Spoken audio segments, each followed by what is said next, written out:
UPPCS prelims 2025 mentorship programme हमारा जो है, इस मेंटरशिप प्रोग्राम के अंतर्गत आप सभी की ये तीसरे सप्ताह की टारगेट सीट है। मैं आशा करता हूं कि आप सभी पूर्ण ईमानदारी के साथ 2 सप्ताह का टारगेट वीक पूरा कर लिया होगा। आपने नहीं पूरा किया है तो टारगेट वीक जरूर पूरा करिए, और जैसे ही आपका टारगेट पूरा हो उसके बाद आप अपना टेस्ट लगाइए। पहले वीक का टेस्ट आपका बैच में अपडेट कर दिया गया है। सभी छात्र टेस्ट जरूर दें। आंसर की भी उसकी अपलोड कर दी गई, तो पहले टेस्ट दें, टेस्ट के बाद आंसर की लगाएं, ठीक है। दूसरे वीक का जो टेस्ट है आपका जो है, ये भी अपलोड हो जाएगा। टारगेट पूरा होने के बाद दूसरे वीक का भी टेस्ट दें।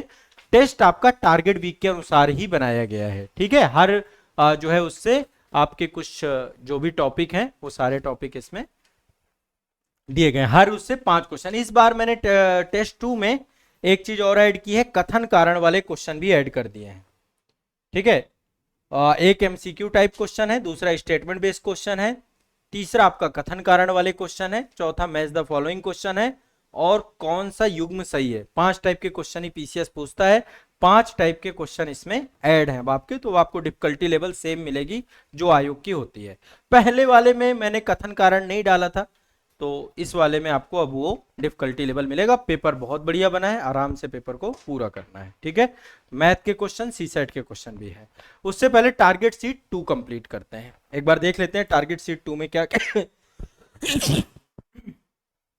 टारगेट सीट 3 है, तीसरे सप्ताह का टारगेट सीट। इसमें एक बार मैं ओपन ही कर लेता हूं इसे।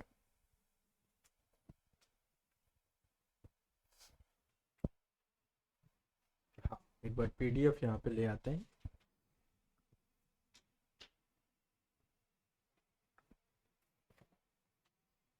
इस बार थोड़ा सा कम है पहले से। पिछले बार वाले में टॉपिक पर्याप्त थे, थोड़ा सा कम का मतलब ऐसा नहीं है, पर देखो ये व्यवहारिक है। आप इसमें बस ये है कि ऐसा मत करिए कि आप किसी भी टॉपिक पे ही अड़ जाइए कि मुझे बस इसका एक लाइन टू लाइन याद करना है। जो आपको नहीं आता, जो आपको लग रहा है मुझे भूल जाएगा, जो उन चीजों को आपको ज्यादा फोकस करना है, उन्हीं चीजों को आपको ज्यादा पढ़ना है। आप यदि एक ही चीज के पीछे पड़ जाएंगे तो फिर ज्यादा दिक्कत हो जाएगी। ज्यादातर बच्चे क्या हो रहे हैं कि कुछ टॉपिक में फंस जा रहे हैं, तो ऐसा मत करिए। टॉपिक देखिए, जो चीजें लग रहा है कि भाई ये मुझे भूलेंगी उन्हें रिकॉल करिए, टॉपिक को फिर आगे बढ़िए। पीवाईक्यू से देख लीजिए, पीवाईक्यू के बाद यदि पीवाईक्यू में भी यदि आप बहुत ज्यादा पीवाईक्यू देख रहे हैं तो वैसे भी फैक्ट आपके क्लियर हो जा रहे हैं, फिर आप अपने नोट्स मत देखिए। अन्यथा की स्थिति में थोड़ा सा नोट्स देख लीजिए, उसमें भी कुछ अतिरिक्त जानकारी मिले तो ही करिए। मेरा मानना यह कि प्रैक्टिकली संभव है, एग्जाम के टाइम पे हमें इसी तरीके से पढ़ना चाहिए। यहाँ पे सारे सब्जेक्ट कवर हो रहे हैं। सबसे पहली बात, कोई ऐसा सब्जेक्ट नहीं है जो आपका कवर ना हो रहा हो, है ना। कौन सा सब्जेक्ट आपका कवर नहीं हो रहा, सब कुछ ए टू जेड। और यदि आप इसे पूरा कर लेंगे तो समय रहते हुए आपका पूरा सिलेबस कंप्लीट हो जाएगा। बस आपके सोर्सेस आपको तय करने कि किस सोर्स से आप पढ़ेंगे। तो टारगेट वीक 3 के जो हमारे लक्षित सब्जेक्ट है, एंशियंट हिस्ट्री में हमने इंडस वैली, महाजनपद, बौद्ध, जैन ये पढ़ लिया था। अब आपका मौर्य साम्राज्य। मौर्य साम्राज्य में भी अब जैसे मेरे से कहेंगे मौर्य साम्राज्य क्या पढ़ना है, मैं पहले एक बार कालानुक्रम देख लूंगा कि अच्छा शासक कौन कौन से हैं, कौन किसका क्रम है, ठीक है। थोड़ा सा चंद्रगुप्त मौर्य के बारे में पढ़ूंगा कि अच्छा ठीक है इस तरीके से इसने साम्राज्य स्टैब्लिशमेंट किया। इसके बाद मैं अशोक में जंप कर जाऊंगा। बिंदुसार के समय थोड़ा विदेशी संबंध उसके टाइम पे थे, स्टैब्लिश थे, तो विदेशी कहां से शासकों के साथ संबंध थे ये मैं देख लूंगा। फिर अशोक को मैं थोड़ा डीप जाके पढ़ूंगा, उसके शिलालेख देख लूंगा, स्तंभ लेख देख लूंगा, वो भी आर्ट एंड कल्चर वाला सेगमेंट। कब कलिंगा युद्ध हुआ, किस अभिलेख में लिखा हुआ, इस टाइप से आपको ज्यादा मतलब जंप करके भी पढ़ने। थोड़ा शासकों का क्रम, अंतिम शासक कौन था, ठीक है। फिर इसके बाद उस समय का प्रशासन, एडमिनिस्ट्रेशन में कई बार क्या करता है शब्दावली से क्वेश्चन पूछ लेता है कि ये सैन्य अधिकारी किस काल से थे, थोड़ा सा एडमिनिस्ट्रेशन देख लिया, पर आगे बढ़ गए। आर्ट एंड कल्चर थोड़ा सा देख लीजिए, क्योंकि उसी समय आपके स्तूप बनने चालू हुए थे, है ना। उसी टाइम पे आपके जो है पहाड़ों को काट कर करके गुफाएं बनानी चालू की गई थी, तो बौद्धिज्म के साथ उसका थोड़ा सा पुट आपको मिलेगा। कौन से शासन काल में कौन से धर्म के साथ जुड़ा हुआ, जैसे अशोका के टाइम पे तृतीय बौद्ध संगति हुई, या चंद्रगुप्त मौर्य जो है जैनिज्म से जुड़े हुए थे, या जो आगे चल के शासक रहे आजीवक संप्रदाय को भी उन्होंने प्रश्रय दिया। तो थोड़ा सा इन चीजों को देख करके आपको बहुत स्मार्टली पढ़ना है। अब आप डिटेल पढ़ने के चक्कर में ये काम फाउंडेशन का है, वो यहाँ पे कर रहे हैं तो आपका पूरा नहीं होगा। और यदि आप स्मार्टली पढ़ रहे हैं, आपने शॉर्टलिस्ट कर रखा है, आपने कहीं पर टिक कर रखा है, तो आप वो पॉइंट पढ़ते हुए चले जाइए। मेडिवल हिस्ट्री में मैंने रखा है सामाजिक एवं धार्मिक आंदोलन, भक्ति आंदोलन और सूफी आंदोलन। इसमें रचनाएं थोड़ा देख लीजिएगा। सूफी आंदोलन में सिलसिले हैं, सिलसिले देख लीजिएगा, कौन से सिलसिले से कौन सा शासक जुड़ा हुआ था, थोड़ा बहुत इसे देख लीजिएगा। जनरल है।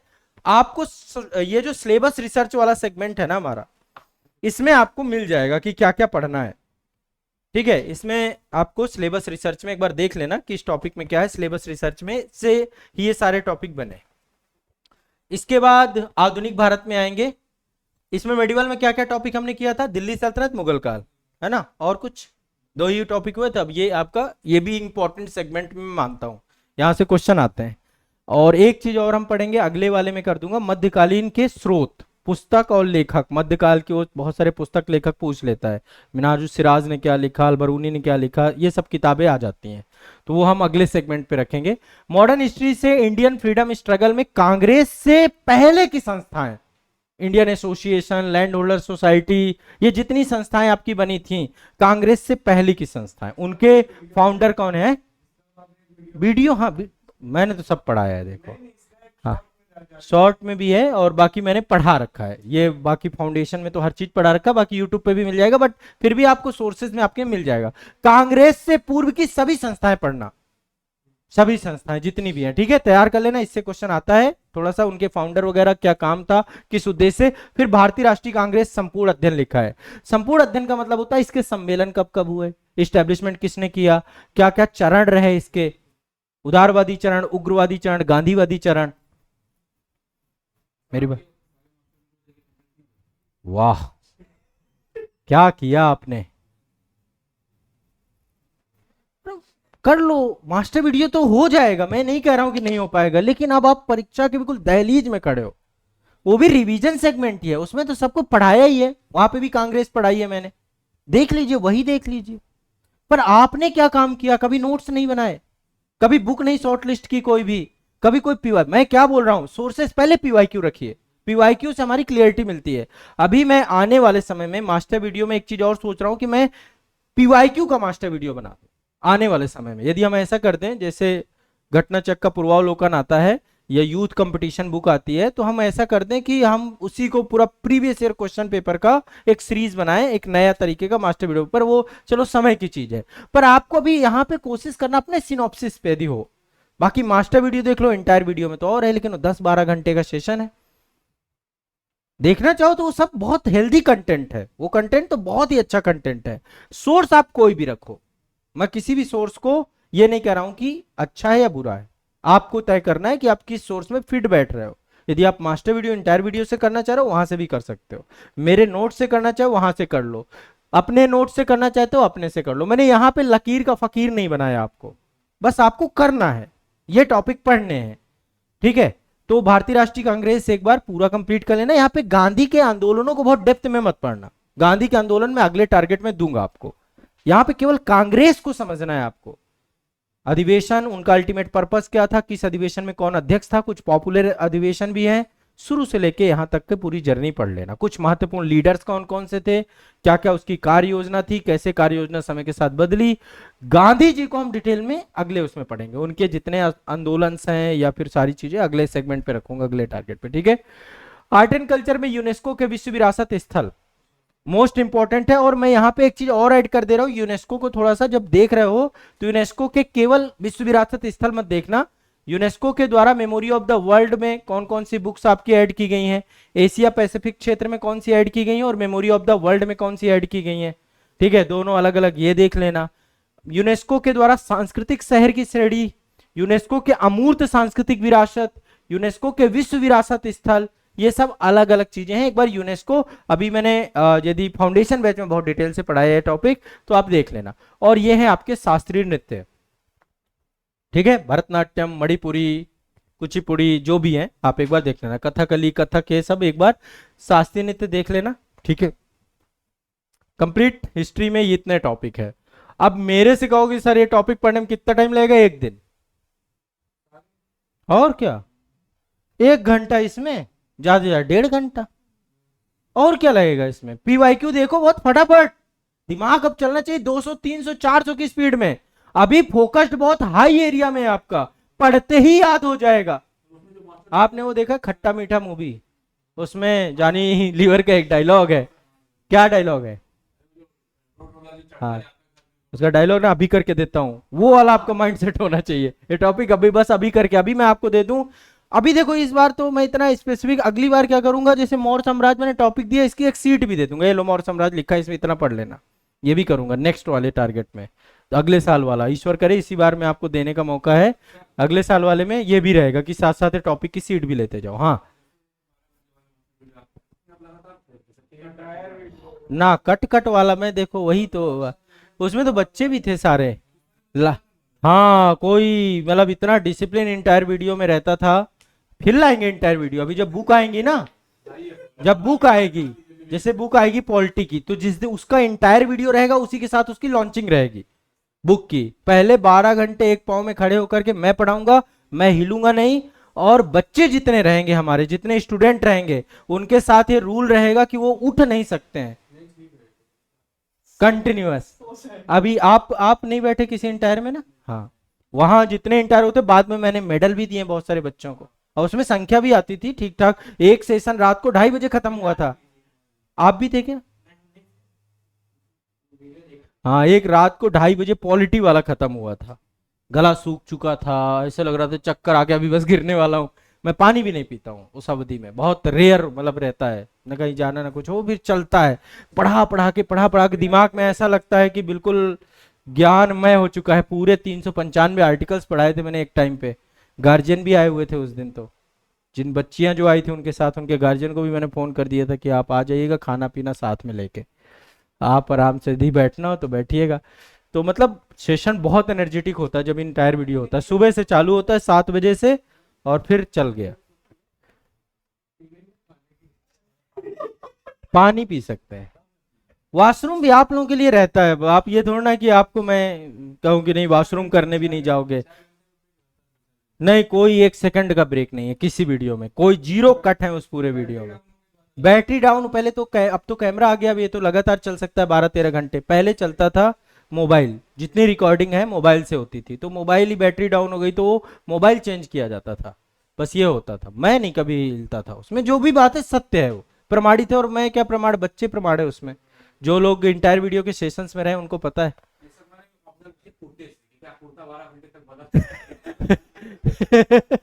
बदला किसी में कुर्ता नहीं बदला है ना, हाँ, हाव भाव बदल रहे थे, वही सब कुछ था। मैं उसी फ्लो पे चल रहा था, जोड़ के कंटेंट नहीं आपको मिलेगा। हाँ, करंट अफेयर्स का जो इंटायर वीडियो आता है वो आपका जोड़ा हुआ होता है, वो नहीं होता एक साथ वाला। लेकिन जो जीएस के इंटायर वीडियो हैं, जो सब्जेक्ट वाइज वाले, वो एक, और यहाँ भी चलाएंगे। यहाँ पे जिस दिन रहेगी बुक का अनावरण रहेगा, जिस बुक का अनावरण रहेगा इंटायर वीडियो सेशन के साथ रहेगा। हाँ, 12 के बाद अब तो किताबें आ रही हैं। किताबों के अनावरण में अभी एक योजना और भी है हमारी, कि जैसे अभी यूपी स्पेशल की जब बुक लाएंगे तो उसको फिर आजाद पार्क में पब्लिश करेंगे। मीटअप वाला जो प्रोग्राम रहेगा, बिहार स्पेशल की जब बुक आएगी तो पटना में लॉन्च करेंगे बच्चों के साथ वहीं पे खड़े होकर के। झारखंड की आएगी तो फिर वाह, प्री के पहले आप चारों एक साथ में इंटर में, वो तो पढ़े तो हैं यूट्यूब पे, कर लो आप, हिस्ट्री पॉलिटी ज्योग्राफी सब पढ़े। अब आप चाह रहे हो कि नहीं मैं एक पाँव में खड़े होकर के ये क्या कर रहा हूं मैं, अद्भुत व्यक्ति हैं आप। ऐसे ही एक बैच बना था हमारा, मुझे याद है, वीकेंड बैच, उसमें सारे के सारे गवर्नमेंट जॉब वाले थे, दिन भर जॉब करते थे, कहते थे रात भर पढ़ाओ आप। मैंने कहा भाई आप दिन में आओ, कह रहे सर जी हम दिन में नहीं आ सकते, हमारी जॉब है। मैंने कहा वाह, आप अब रात भर पढ़ाओ। रात में वो लाइब्रेरी आते थे, सुबह शुरुआत की बात है, कुछ आईटीबीपी वाले थे, कुछ बीएसएफ वाले थे, कुछ वो। मैंने कहा रात को तो मैं दिखूंगा ही नहीं आप लोगों को, मतलब इस तरीके के। और उसी टाइम पे फिर उन्होंने हिस्ट्री कंप्लीट करवाई जबरदस्ती। आपको शायद पता हो, मेरे 3 वीडियो में हिस्ट्री मैंने खत्म की थी उस टाइम पे। और पॉलिटिक पूरा बेरेक्ट पहली बार मैंने 8 वीडियो में कंप्लीट कराया था, ये उन्हीं बच्चों ने जबरदस्ती बैठा के कंप्लीट कराई कि सर पढ़ाइए, जबरदस्ती पढ़ाइए आप। तो वो जबरदस्ती यहाँ नहीं चलेगी। नहीं नहीं, इंटायर वीडियो पढ़े, देख लो, मास्टर वीडियो पढ़े, कौन सा सब्जेक्ट नहीं है, और सारे अपडेटेड हैं। आपको लग रहा है उसमें क्या कंटेंट बदल दूं मैं, बताओ? मैं हिस्ट्री में क्या बदल दूं, ज्योग्राफी में क्या बदल, पॉलिटी में क्या बदल दूं? कुछ नए अमेंडमेंट एक दो हो गए, वो ऐड हो गए, वो करंट से पढ़ लो, क्या बदल दूं उसमें?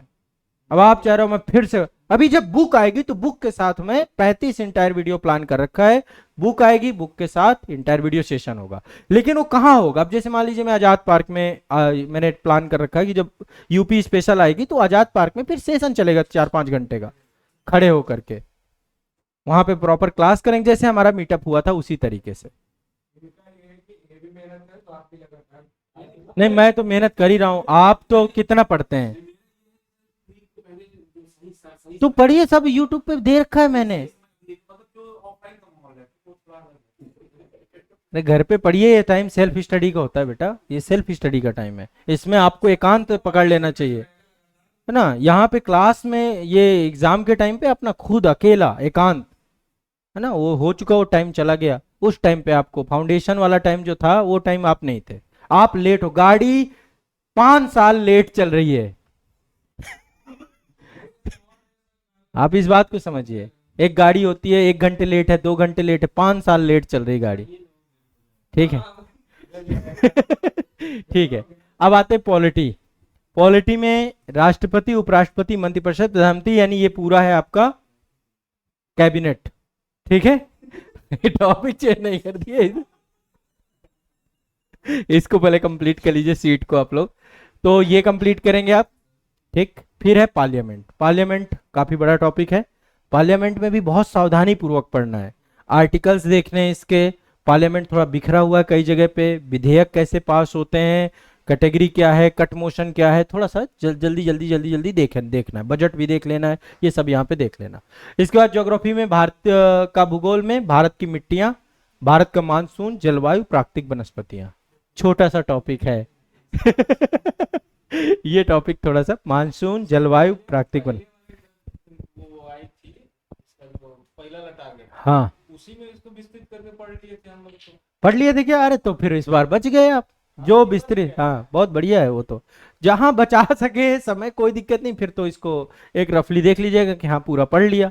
ऐसे देखना होता है, जैसे पढ़ चुका मैं, ऐसे, बस एक तरीका ये है, ठीक है?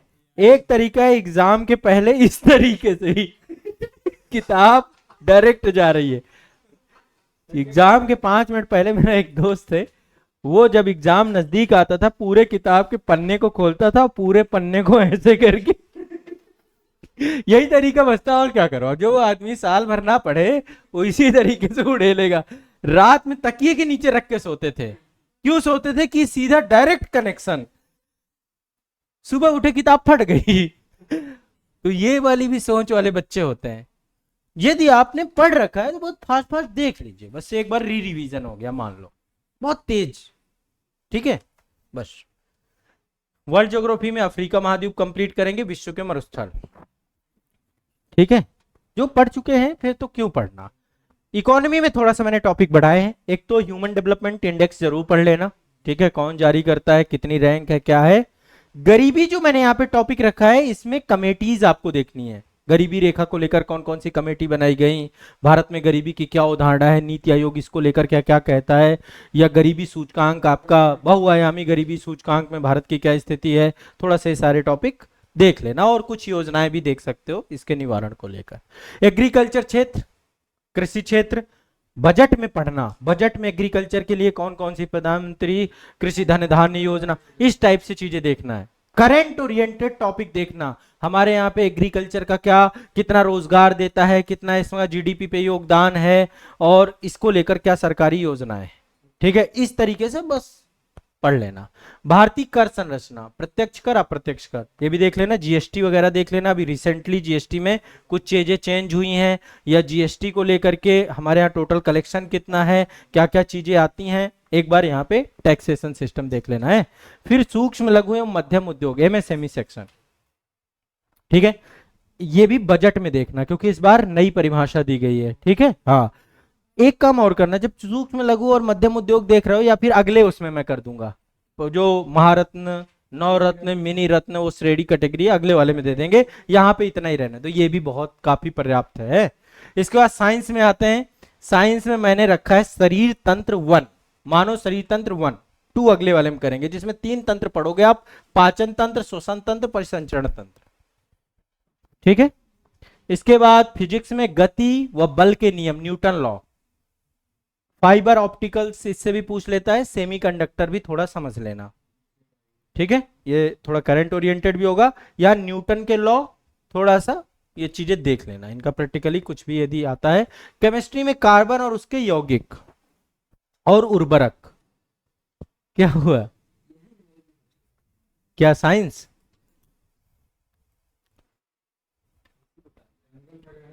हाँ पढ़ लो इसको, देखो इसके लिए देखो बहुत अच्छे सोर्स हैं। एक तो लूसेंट की साइंस की बुक आती है, वो पढ़ लो, उससे चैप्टर निकाल के देख लो। और ये कोई ऐसा नहीं है बहुत बड़ा हवा है, बहुत सिंपल सिंपल क्वेश्चन पूछे जाते हैं। हवा बनाओगे तो हवा लगेगा, आप एक बार पढ़ोगे आप इसी को तो आपको आसान लगेगा। हाँ वो थोड़ा सा इशू, हाँ यूट्यूब में, हाँ यूट्यूब के समंदर में गोते लगा सकते हैं आप। पर्यावरण में आर्द्रभूमि स्थल, ठीक है, ये पढ़े नहीं थे रामसर स्थल। ऊर्जा संसाधन व नवीकरणीय ऊर्जा, ठीक है। अंतरराष्ट्रीय पर्यावरणीय सम्मेलन, वन्य जीव संरक्षण अधिनियम, कई सारे अधिनियम हैं यहाँ पे। वन्य जीव संरक्षण अधिनियम के साथ पर्यावरण संरक्षण अधिनियम भी साथ में लिख लो। पर्यावरण संरक्षण अधिनियम भी जितने पारित हुए हैं वो भी देख लेना। वन्य जीव संरक्षण अधिनियम में सब कुछ आएगा आपका, 1972 से जितने भी एक्ट हैं बने हैं, आप देखना वाड़ी में एक छोटा सा जगह वहीं पर होंगे, पर पूछता है इसमें पर्यावरण संरक्षण अधिनियम 1986 और अन्य जितने एक्ट हों वो भी ऐड कर लेना। एक्ट पूछ लिया आजादी पहले है। हाँ तो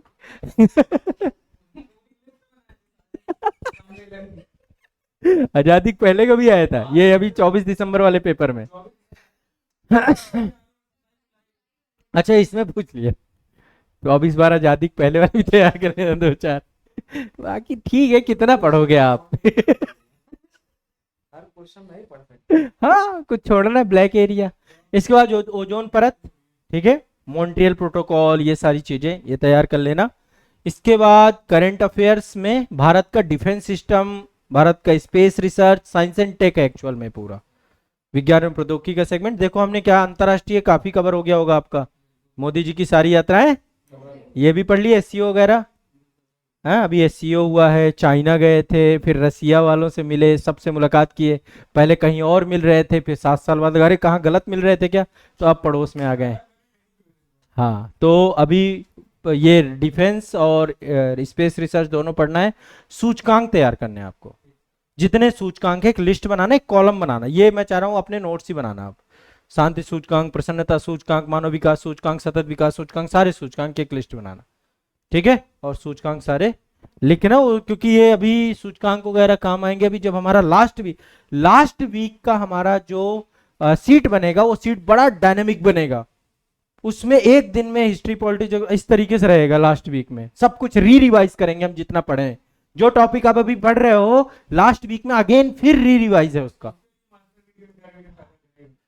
हाँ सब्जेक्ट नहीं डालेंगे हम उसको, इनको मैंने हल्का सा डेमो पर दिखाया था अभी एक। हाँ उसमें टाइमलाइन है, रिविजन्स हैं, वो क्रोनोलॉजी कालानुक्रम देखना है। जैसे हिस्ट्री है तो प्राचीन, मध्यकालीन और आधुनिक, उसका क्या करना है, पूरा टाइमलाइन देखना है, कि टाइमलाइन देखना है आपको, वो मतलब आपको अच्छा लगेगा।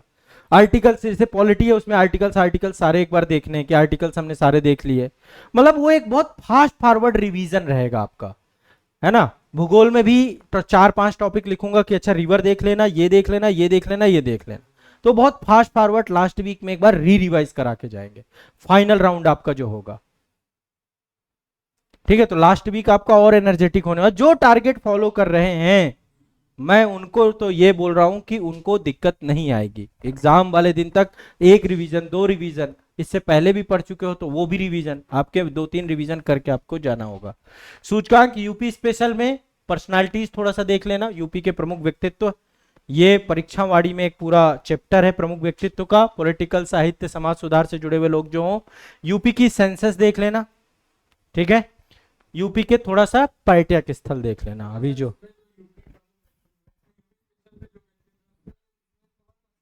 हाँ और क्या। अरे प्रभु मैंने भी पढ़ाया है जो, हाँ उसी को पढ़ लेना। अभी यूपी स्पेशल मैंने फिर से स्टार्ट किया है, नए सिरे से पढ़ाऊंगा इस बार। जिलेवार अध्ययन से शुरुआत करेंगे, 75 जिले पढ़ेंगे, 75 जिले, 18 मंडल। ये मतलब ऐसे लखनऊ से स्टार्ट करूंगा मैं, पहले लखनऊ मंडल राजधानी से। बैच, हाँ वो वही बैच है, उसी बैच में आएगा सब कुछ। आप प्रयाग बैच में हो ना? हाँ प्रशासक में हो, तो आप यूपी पीसीएस वाले बैच में नहीं थे? आईएएस वाले में थे तो नहीं मिले, तो नहीं मिलेगा। हाँ अलग से भी है, छोटा सिंगल सब्जेक्ट भी है उसका। हाँ सिंगल भी है यूपी स्पेशल का, उसमें यूपी स्पेशल पूरा कंप्लीट है। बट अभी हम एक एक जिले को जूम करेंगे, घुस जाएंगे उस जिले के अंदर, उसका इतिहास, उसका भूगोल, उसकी राज व्यवस्था। जैसे जब मैं प्रयागराज पढ़ाऊंगा तो प्रयागराज का पूरा हिस्ट्री, पॉलिटी, ज्योग्राफी, इकोनॉमी, इस तरीके से। अलग ही है, अलग ही है, अलग। हाँ अलग है उसका, यूपी स्पेशल पेपर 5 पेपर 6 के नाम से है। उसमें सब्जेक्ट वाइज और जिलेवार अध्ययन सारा रहेगा। हाँ पूरा पेपर 5 पेपर 6 कवर होगा। सी सेट यूथ पब्लिकेशन का एक कम्युनिकेशन स्किल का पीवाईक्यू आपका आता है। तो एक तो कम ले लिया है, सबके पास है क्या? यूथ वाली कम्युनिकेशन स्किल वो ले लेना आज जाते ही। यूथ का आता है प्रीवियस ईयर, नहीं यूथ का लो, मैं कह रहा हूं चलो यूथ का हटाते हैं। प्रीवियस ईयर कोई भी मिल जाता है जिसमें 5 साल 10 साल के क्वेश्चन का बंडल्स हो, कम्युनिकेशन स्किल और इंटरपर्सनल स्किल। ठीक है, तो कम्युनिकेशन स्किल से आपके ये पढ़ के जाना है, इसको हम इग्नोर नहीं करेंगे कि हम गद्यांश कर लेंगे, हम मैथ कर लेंगे, रीजनिंग कर लेंगे। नहीं, बिना कम्युनिकेशन स्किल के आप सी सेट नहीं निकाल पाएंगे, सी सेट वह रुक जाएगा। तो इसलिए हम इसको पढ़ेंगे, और इसके लिए मैंने सोर्स आपको बता दिया। सी सेटवा नहीं होगा तो पीटीए पीटी नहीं पास हो पाओगे, आप समझो। सी सेट निकालोगे तभी पीटी होगा, इसलिए सी सेट को भी मैं प्रॉपर ध्यान दे के चल रहा हूं। इसके बाद ये ऑर्डर सिस्टम, आपका बैठने का क्रम, ऊपर से इतने नंबर पे बैठा है तो नीचे से इस पे एक छोटा सा फॉर्मूला होता है, एक बार उसको देख के 10-5 क्वेश्चन उसके कर लेना। वेन डायग्राम, सिलोजिज्म के क्वेश्चन है, कोडिंग डिकोडिंग। ये सीरीज में है क्या? सीरीज में कोडिंग डिकोडिंग तो हटा दो बस, बढ़िया खुश। इसके बाद ये आपकी टारगेट बिग 3 है। अच्छी बात है, बहुत बढ़िया चीज है, उनको शुभकामनाएं यदि कोई चला रहा हो। ये एक प्रयास है जो कई लोग कर रहे हो तो बहुत अच्छी चीज है। हाँ अच्छा बहुत बढ़िया। ये सब एक आदमी के बस का नहीं है, ये तो मैं चाह रहा हूँ सबको, बच्चों के लिए इस तरीके से लगना चाहिए कि प्रॉपर उनको एक टारगेट सीट, मेंटरशिप, ये चीजें चलने लग जाए तो फिर आसान हो जाए यात्रा, है ना। तो और शॉर्ट देख रहे हैं क्या? कुछ दिन बाद कोई लिखेगा 37 टॉपिक से ही यूपी पीसीएस क्वालिफाई करे, अरे ये सबसे बढ़िया आदमी है, क्योंकि ये तो 37 ही लिखा है? हाँ 5 दिन में पीसीएस बने, आज आते ही एग्जाम में बैठते ही पीसीएस बन जाए। इस तरह से बच्चों दिग्भ्रमित मत हो। शॉर्टकट की वजह से नहीं हुआ। हाँ शॉर्टकट की वजह से नहीं हुआ ना, सिस्टम के साथ चलो। सिस्टम कहता है कि आपको टाइम से रिवीजन करना है, कर लो 57 टॉपिक। आपका विवेक क्या कहता है, आपकी रिसर्च क्या कहती है? आपने भी तो कुछ तो रिसर्च किया होगा ना परीक्षाओं के बारे में, कुछ तो विवेक होगा आप में। इतने अविवेकी प्राणी यदि आप हैं तो पीसीएस जैसी परीक्षा में कैसे हो पाएगा? एक यूपीएससी इथिक्स के पेपर में शब्द आता है ऑब्जेक्टिविटी। ऑब्जेक्टिविटी का मतलब समझते हैं? वस्तुनिष्ठता। एक प्रशासक का गुण है कि कोई भी खबर उसके पास आती है तो पहले उसे तथ्यात्मक रूप से प्रमाणित करे। आपको कोई कह दे रहा है 57 वीडियो से आपका 57 टॉपिक से पीसीएस निकल जाएगा, तो आप 10 साल के पेपर लेके बैठो ना, रिसर्च करो ना कि हाँ भाई यही सही बात है कि नहीं है। मेरी बात समझ रहे हो? मैं नहीं कह रहा हूं, वो मोस्ट इंपॉर्टेंट टॉपिक आपको दे रहे हैं, वो आपकी मदद कर रहे हैं कि कम से कम इनको तो पढ़ के जाना ही। लेकिन आपका विवेक भी तो कुछ कहना चाहिए। ये एग्जाम में कोई टीचर सफल असफल नहीं होगा, कोई यूट्यूब में जो वीडियो बनाने वो सफल असफल नहीं होंगे, जीवन आपका प्रभावित होगा। तो आप अपने साथ कैसे इतना बड़ा वो कर सकते हैं? अस्पताल जाते हैं, कल क्या हुआ, एक स्टूडेंट थे, उनका अचानक से मेरे पास फोन आया, उन्होंने कहा मैं इस अस्पताल में भर्ती हूं और तबीयत बहुत खराब है, उनके फादर ने मुझे फोन किया। तो मैंने कहा ठीक है मैं 2 मिनट पहुंच जाऊँ, तो मैंने यहाँ से एड्रेस लगाया, 2 मिनट में मुझे यहाँ पे अस्पताल, यहाँ जहाज चौराहा है, जहाज चौराहा के पास वो भर्ती थे बच्चे। हाँ जब वहाँ नहीं अरे ऐसे हंसिए मत किसी, अभी मैं नाम नहीं है, अस्पताल का नाम मैं नहीं बताऊंगा। तो जब मैं उस हॉस्पिटल में गया, अरे वो नहीं है जो आप सोच रहे हैं, और भी है उसके अगल बगल, और भी है, बता दूंगा मैं नाम बाद में। तो जब मैं वहां गया तो बच्चा को जनरली कुछ बैक्टीरियल इन्फेक्शन था, और डॉक्टर ने 2 बेहोशी के इंजेक्शन लगा दिए थे, नींद की दवा। तो नींद अब एक डोज हो तो डबल डोज लगा रखी थी। अब वो बच्चा उठ नहीं रहा था, अब उसको चाहिए थी नींद प्रॉपर। बच्चा 24 साल का था। तो अब उसे जगा रहे हैं, नींद की उसको डबल इंजेक्शन लगे, अब उसको सोना है। अब सोचिए आप यदि कभी नींद की दवा खा के कभी नहीं सोए ना, वो खाने के बाद फिर आपको कुछ दिखेगा नहीं, लोग ब्रेन पूरी तरीके से सुसुप्त अवस्था में चला जाता है, फिर आपको नींद चाहिए प्रॉपर। तो मैंने उनको कहा कि आप एक डे पहले डॉक्टर से मिले, मैंने कहा सर ये बताइए कि नींद की दवा किसने दी है, और दी है तो क्यों दी है, देना भी नहीं चाहिए था।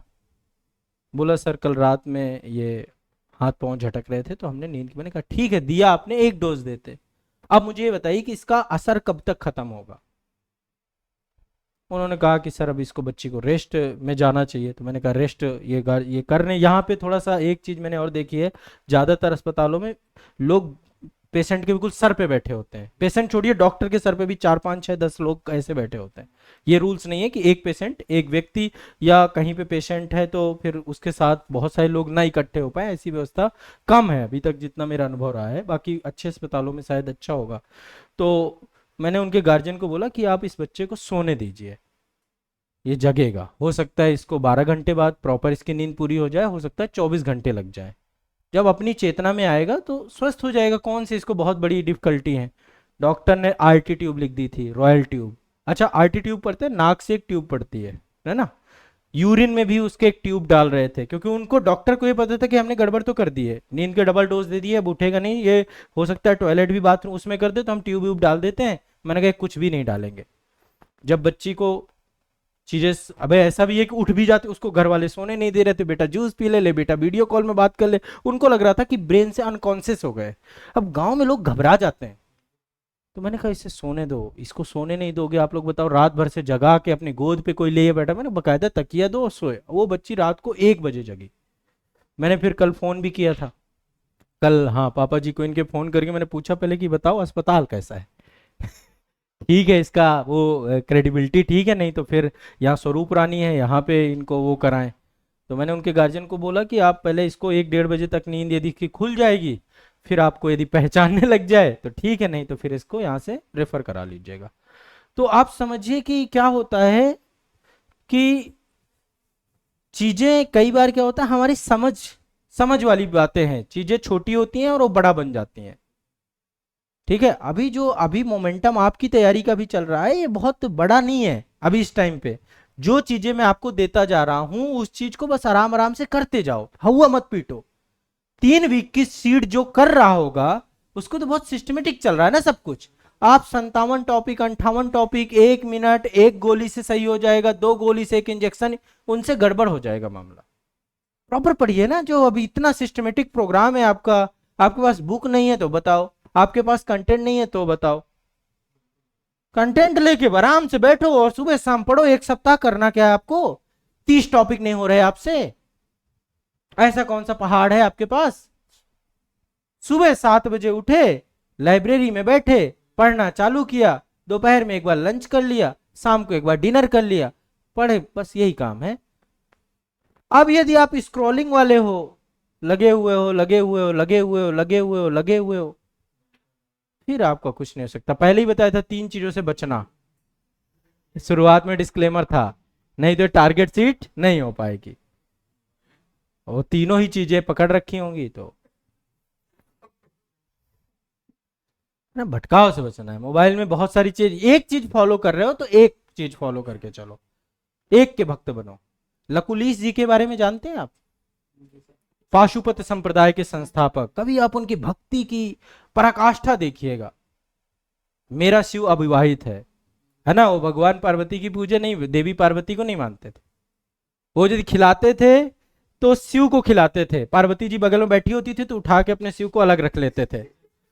और एक बार शिव ने कहा कि ये माँ पार्वती है, बोले नहीं तू मेरा शिव ही नहीं हो सकता, मेरा शिव तो अविवाहित है ना। तो ऐसे लकुलीश खिला रहे थे शिव को, भोजन वोजन परोस के लाए, बोला शिव खा लो। कभी आप वो देखना, वो वीडियो में भी है। तो माँ पार्वती कहती हैं कि देखिए आपका भक्त हमें खाना खिला रहा है। शिव कह रहे हैं हमें नहीं खिला रहा, मुझे खिला रहा है। शिव खा लो, शिव खा लो, शिव खा लो। उनकी तरफ निहार रहा है, एक मूर्ति है। तो उस मंदिर के जो पुजारी थे वो कह रहे थे कौन पागल बैठा हुआ है। ब्राह्मण भोज में गए हुए थे लकुलीश, और उन्होंने कहा जब तक मेरा शिव नहीं खाएगा तब तक मैं भोजन नहीं लूंगा। अब वो राजा थे, अब वो अड़ गए शिव से कि शिव खा लो, देखो अब खा लो नहीं मार दूंगा। ये प्रेम होता है, जब आप प्रेम करते हो, एक चीज के प्रति अपना समर्पित कर देते हो। बोला शिव इस तरीके से मत करो यार, अब सब लोग देख रहे हैं। अब प्रश्न, फिर वो गए शिव के पास बैठे, पहले मूर्ति अलग उतारी शिव की पार्वती जी के साथ, मेरा शिव अविवाहित है, मेरा वो जिस रूप में उन्हें लेके चल रहे थे, ये होती है। तो इसी तरीके से आप 10 चीजें लेके चलोगे, फिर आप कुछ नहीं कर पाओगे। एक चीज में भी चलोगे और उस पर पूरा समर्पित कर दोगे, तो वो आपका सार्थक हो जाएगा। एक एग्जाम में अपना सब कुछ समर्पित कर दिया, 10 जगह पे हाथ पैर मार रहे हो, ये भी ये भी ये भी, फिर तप है कहां? वो साधना है कहां? तो अवसरवादिता है। इसलिए साधक बनिए, तभी सिद्धि आएगी। अभी भी भटक रहे हो तो पहले भटकाव की पूर्ति कर लो। अब क्या भटकाव बचा आपके जीवन में? अब कैसा भटकाव चाहिए? एक चीज कर रहे हो बस इसी को पूरा करो, भरोसा करो कि इसमें सब कवर हो रहा है। अब कैसे कवर हो, कैसे होगा? अब कौन सा मैं जादू की छड़ी उड़ाऊंगा, ये ओम बम बम, ऐसे तो कर नहीं सकते। और नहीं तो मौर्य काल खोलना है, और खोल के बस जय मौर्याय नमः ऐसे कर लीजिए। पाचन तंत्राय नमः आ गया पाचन तंत्र। अब एग्जाम में जब पेपर में आएगा तब देखिएगा, अरे भाई निकल पाचन तंत्र, क्वेश्चन नहीं बन रहा भाई, ऐसे कर लीजिएगा। यही कर सकते हैं आप वहां पे। वो कुछ बच्चे पेपर में देखते ना, ऐसे पेन लिए रहेंगे और यहाँ मारना चालू करते हैं जल्दी जल्दी, 3 4 5, अब आ गया, हाँ अब ठीक है। वो वाला भी ट्रक अपना लीजिएगा, शायद फंसा हुआ निकल आए।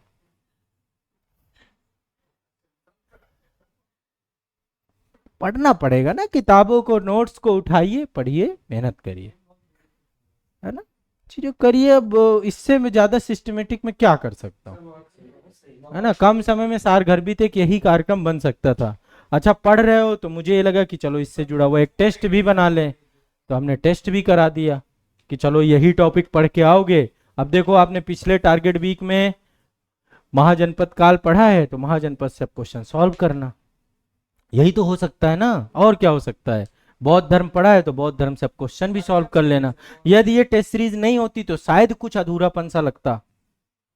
अब तो अधूरापन भी नहीं है। अब यही हो सकता है कि सर जी मौर्य काल के साथ साथ पका पकाया माल कहाँ है, आपने टॉपिक दिया इसकी 2 पेज की सीट भी दो, तो उसके लिए फिर उसके लिए मेरी किताबें आ जाए, मैं किताब रिकमेंड कर दिया करूंगा।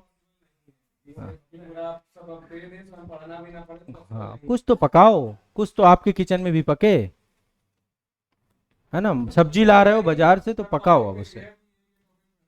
हाँ फिर आप, अभी मैं यदि वो भी दे दूं तो फिर कहो सर जी बैठ के पढ़ो। अभी जैसे अभी आपका क्या था, सर जी अब आप खड़े रहो पूरे दिन ऐसे ही गोल गोल गोल, हम कोई क्लास नहीं देखना चाहते, हम ये चाहते हैं बस वर्ड टू वर्ड पढ़ो।